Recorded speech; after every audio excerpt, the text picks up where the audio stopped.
Bom dia, boa tarde, boa noite, galera. Uou! Vamos ver agora o nosso capítulo. Bom, a questão da maioridade, né?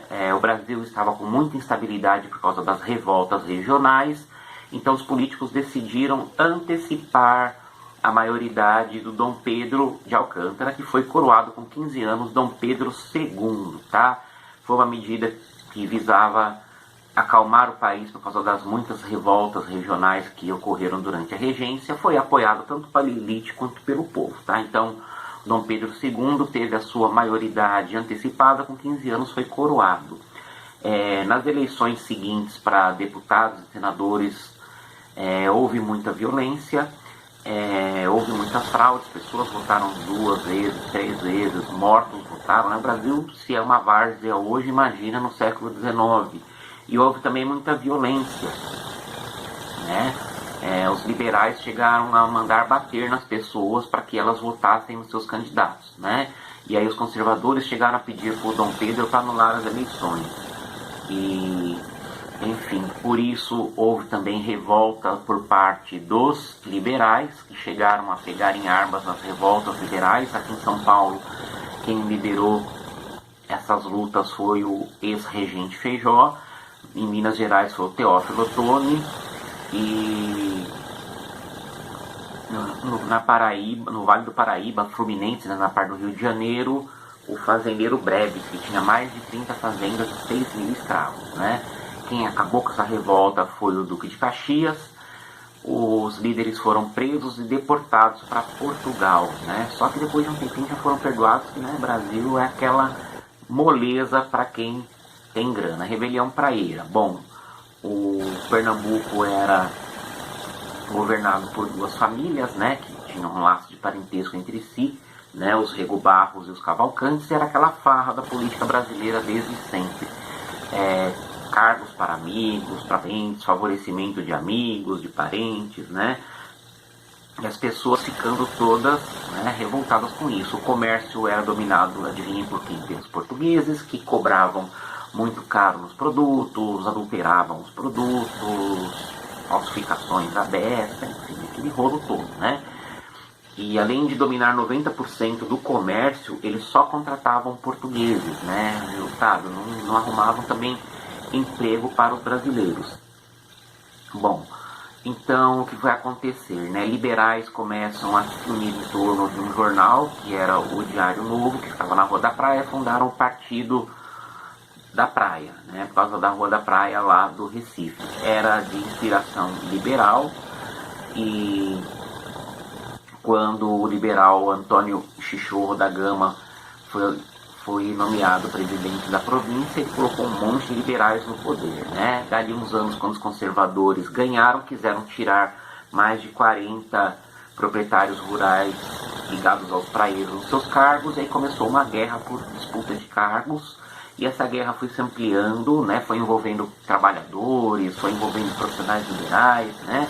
Ganhou contornos do iluminismo francês, no Manifesto do Mundo, né? Redigido pelo Borges da Fonseca.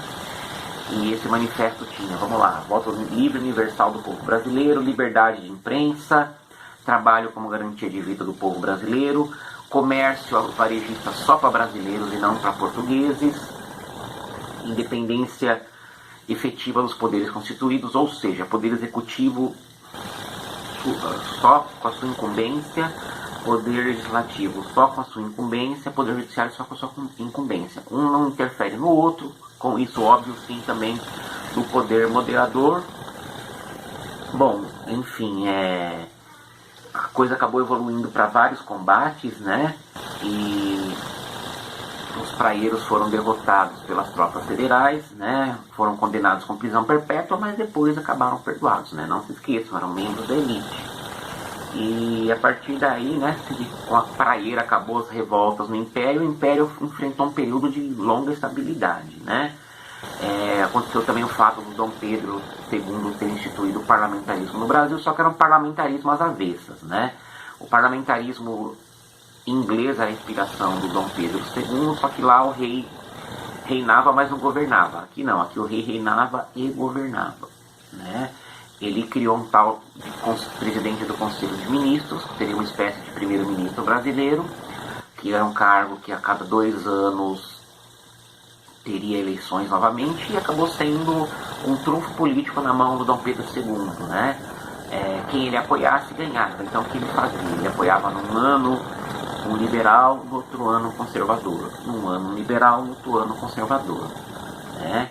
E se o cara que o Dom Pedro apoiasse não ganhasse, ele dissolvia o parlamento, uma beleza, né? Parece uns políticos que tem hoje, né? Que querem governar sozinhos e acabar com o STF, acabar com a Câmara dos Deputados, senadores, por mais que o STF e o Senado e a Câmara não sejam grandes coisas, né? É melhor do que um maluco governando sozinho. Verdade? Pensar bem. Enfim, então o Dom Pedro II governava de fato, né? E não era um rei simbólico. Os dois partidos, liberal e conservador, tinham pouquíssimas diferenças, eram partidos de elite, de grandes proprietários de terra, com muitos escravos, né, com muito poder e muito dinheiro. A diferença, o liberal tinha um projeto de descentralizar o poder, que as províncias tivessem maior autonomia, e os conservadores eram mais defensores de um governo centralizado nas mãos do imperador no Rio de Janeiro. Fora isso, quase nenhuma diferença, tá? E uma época até foi criado o Ministério da Conciliação, em que os dois partidos governaram juntos. Olha só que beleza. Economia do segundo reinado, basicamente café, café, café. O café virou moda na Europa e nos Estados Unidos, né? Surgiram os cafés, as pessoas iam para conversar, para debater ideias políticas, né? Para passar o tempo, para ser visto. Na rede social da época eram os cafés. Enfim, o Brasil entrou com tudo nessa do café, porque o produto se deu bem aqui. Enquanto um pé de cana tinha que ser replantado a cada 3 anos, o café, cada pé dura mais de 30. É menos suscetível às pragas do que a lavoura de cana-de-açúcar, né? E o transporte era melhor. Enfim, no século XIX, o café despontou como uma grande riqueza do Brasil. Muitos escravizados do Nordeste vieram para o Sudeste, que as fazendas falidas de café nos venderam, as fazendas falidas de açúcar nos venderam para os cafeicultores, né? Tivemos outros produtos também nesse período, foram açúcar, algodão, couros, peles e a borracha. O açúcar ele caiu para segundo lugar, porque perdia para o açúcar que os holandeses, né, e irlandeses fabricavam nas Antilhas, isso nós já vimos, mas também porque na Europa outros açúcares entraram no mercado, como o açúcar extraído da beterraba. E o algodão ele era cultivado ali no Nordeste. Ele teve um bom período quando houve a Guerra da Secessão lá nos Estados Unidos, uma guerra no sul do país, na parte que era produtora de café. E, enfim,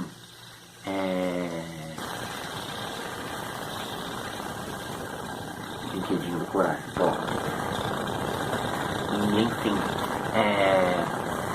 enquanto teve a Guerra da Secessão, os Estados Unidos não produzia algodão suficiente, então o Brasil teve uma ponta aí no mercado, né? Foi o principal exportador. E a borracha da Amazônia virou um produto muito exportado. Foi o tal do boom da borracha, que atraiu gente do mundo inteiro para o Brasil, porque com a indústria automobilística, né, os pneus, né, são 100% borracha, então o Brasil teve grande prosperidade na região norte, na Amazônia, exportando borracha. Bom, o que modernizou bastante o Império foi a construção de estradas de ferro. As estradas de ferro foram construídas por causa do escoamento do café, né? E do açúcar também. No Nordeste foram feitas ferrovias para exportar o açúcar, no Sudeste para exportar café, sempre com capital inglês, tá? Inclusive aqui em São Paulo teve a São Paulo Railway, uma empresa inglesa, e dela saíram os funcionários que fundaram o Corinthians. Bom, Então, né, da São Paulo Railway saíram os funcionários que fundaram o Corinthians, né? Continuando, um dos caras que mais investiu na modernização do Brasil foi o Barão de Mauá, Irineu Evangelista de Souza.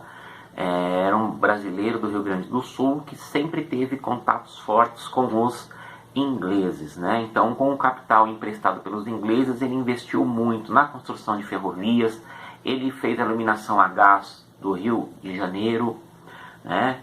Ele criou o estaleiro da Ponta da Praia, onde produziam os trilhos, produziam tubos, né, com a fundição.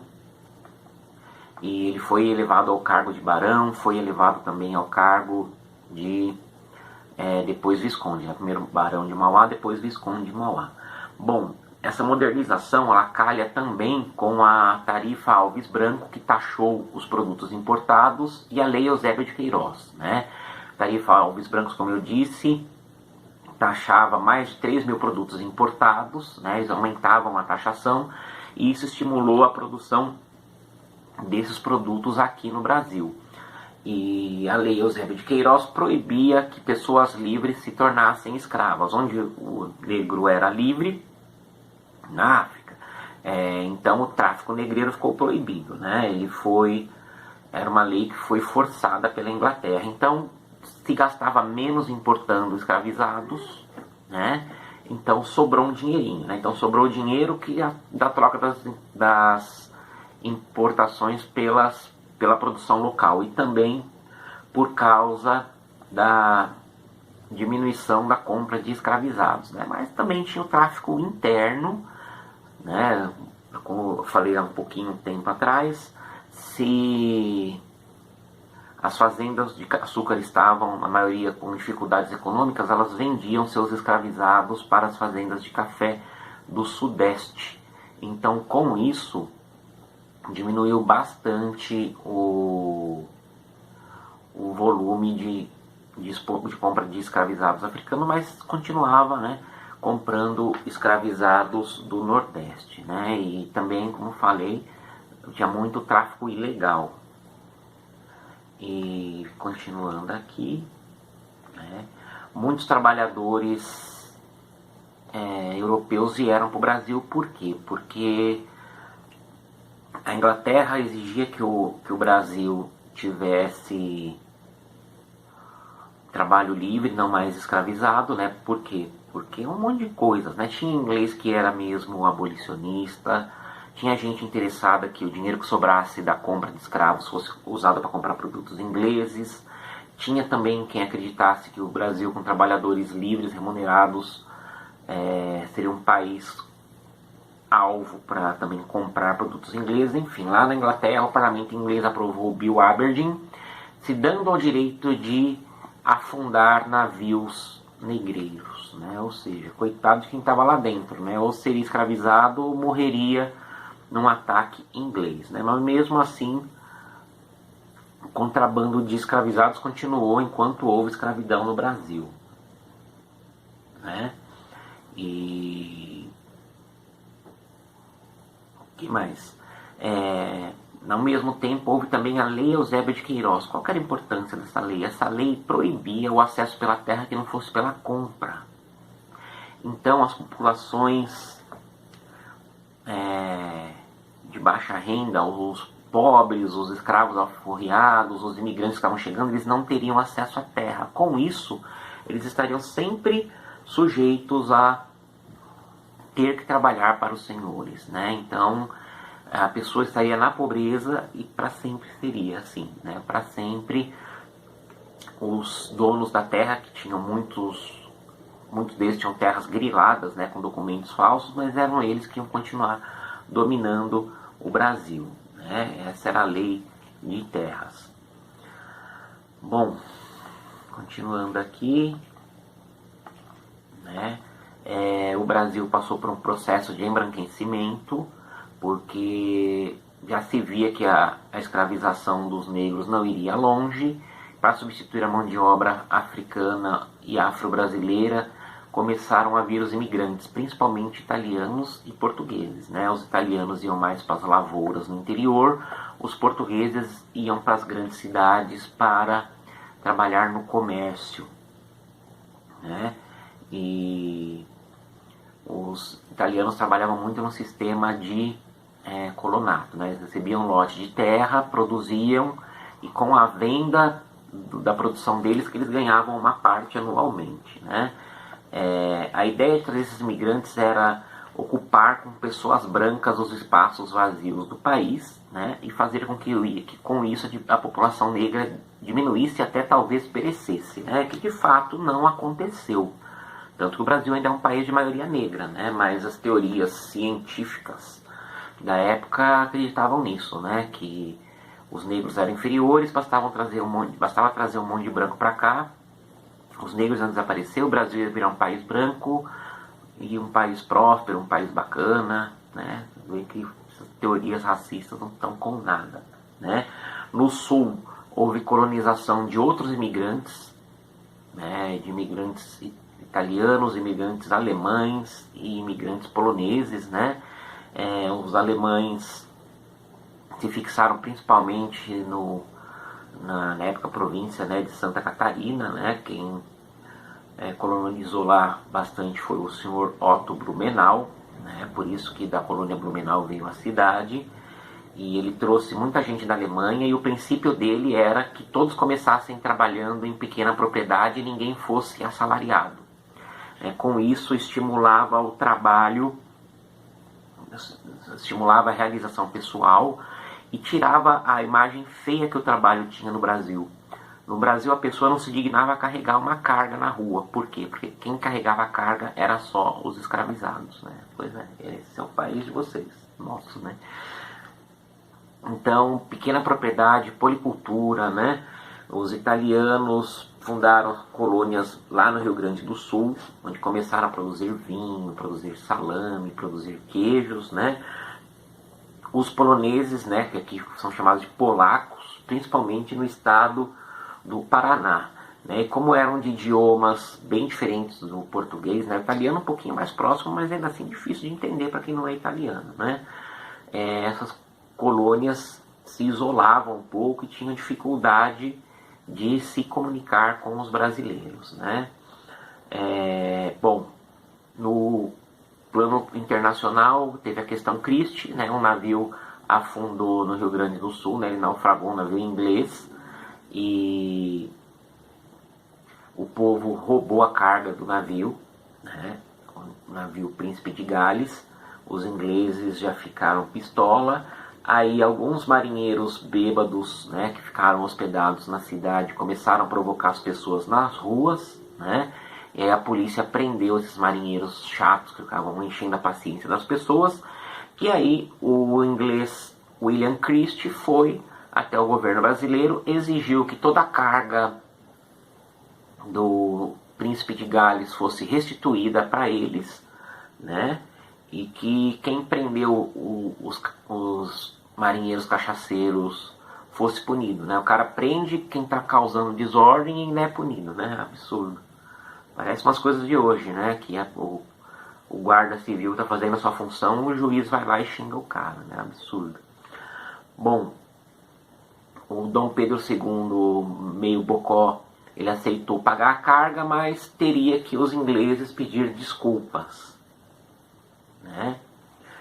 E aí os ingleses ficaram ofendidinhos e romperam relações com o Brasil. Só 2 anos mais tarde é que, sob a arbitragem do rei Leopoldo I, pai do monstro Leopoldo II, né?